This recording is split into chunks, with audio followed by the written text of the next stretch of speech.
নমস্কার বন্ধুরা, তনুশ্রীজ কিচেনে আপনাদের সবাইকে স্বাগত। আজ আবারও চলে এলাম আরও একটি নতুন রেসিপি নিয়ে। আজ আমি বানাবো ফ্রুট কাস্টার্ড।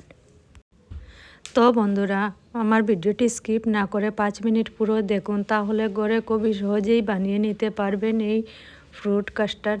তাহলে চলুন বন্ধুরা, আর দেরি না করে ভিডিওটি শুরু করা যাক। ফ্রুট কাস্টার্ড বানানোর জন্য প্রথমে আমি নিয়েছি একটি কড়াই, ভালোভাবে ধুয়ে পরিষ্কার করে।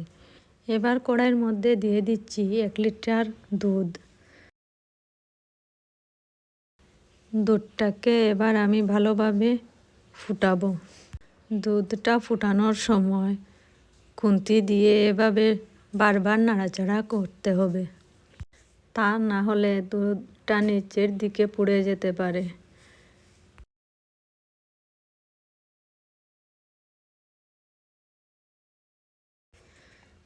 দুধ ফুটে গেছে, এবার এর মধ্যে দিয়ে দিচ্ছি 2টো এলাচ ফাটিয়ে।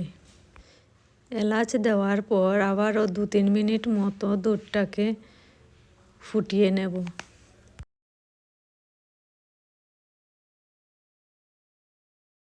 দু 3 মিনিট ফুটানোর পর এবার এর মধ্যে দিয়ে দিচ্ছি 150 গ্রাম মতো চিনি।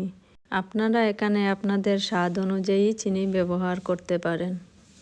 চিনি দেওয়ার পর আবারও 1-2 মিনিট ভালোভাবে ফুটিয়ে নেব।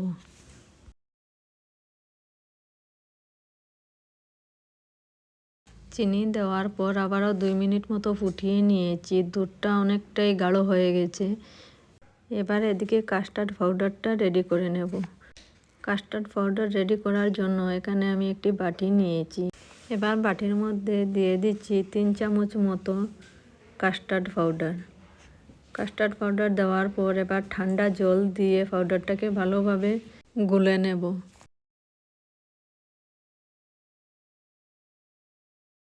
পাউডারটাকে খুব ভালোভাবে গুলে নিয়েছি। এবার অল্প অল্প করে কাস্টার্ড পাউডারটা দুধের মধ্যে দিয়ে দেব। দুধের মধ্যে দেওয়ার সময় এভাবে খুন্তি দিয়ে দুধটাকে নাড়াচাড়া করতে হবে।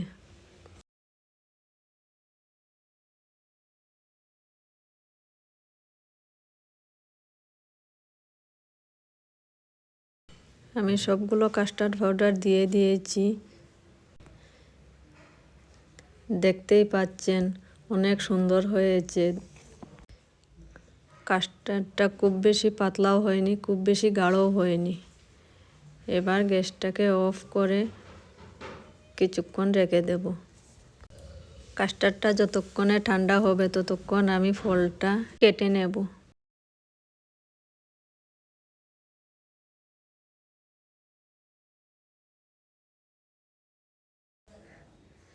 কাস্টার্ডে দেওয়ার জন্য আমি এখানে নিয়েছি একটি আপেল, 2টো কলা, 6-7টা চেরি ফল আর 8-10টা কাজু বাদাম। এবার আমি আপেলটাকে ছোট ছোট টুকরো করে কেটে নেব।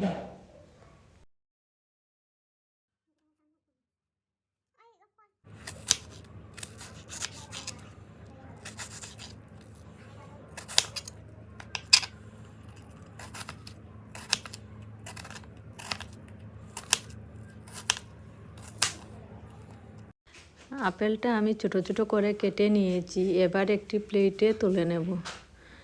আপেলটা কাটার পর এবার আমি কেটে নেব কলাগুলো প্রথমে খোসা ছাড়িয়ে এভাবে ছোট ছোট করে পিস করে কাটবো।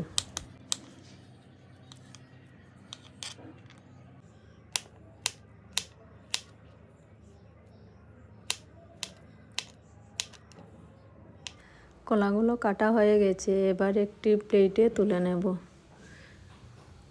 কলা তোলার পর এবার চেরি ফলটাকেও আমি ছোট ছোট করে কাটবো।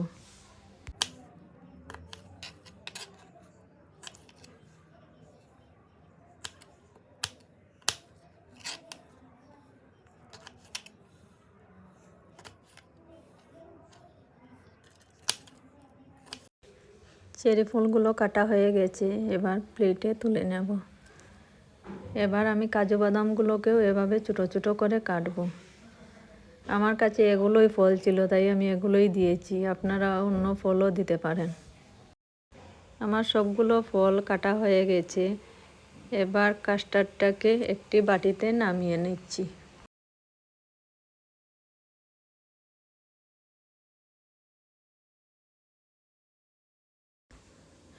প্রথমে দিয়ে দিচ্ছি কলা, তারপর দিয়ে দিচ্ছি আপেল, তারপর দিয়ে দিচ্ছি চেরি ফল। চেরি ফল দেওয়ার পর এবার দিয়ে দিচ্ছি কেটে রাখা কাজু বাদাম।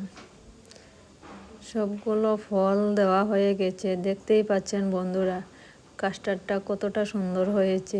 এই কাস্টার্ডটা খেতে অনেক সুস্বাদু হয়। এবার অল্প ঠান্ডা করে পরিবেশন করুন।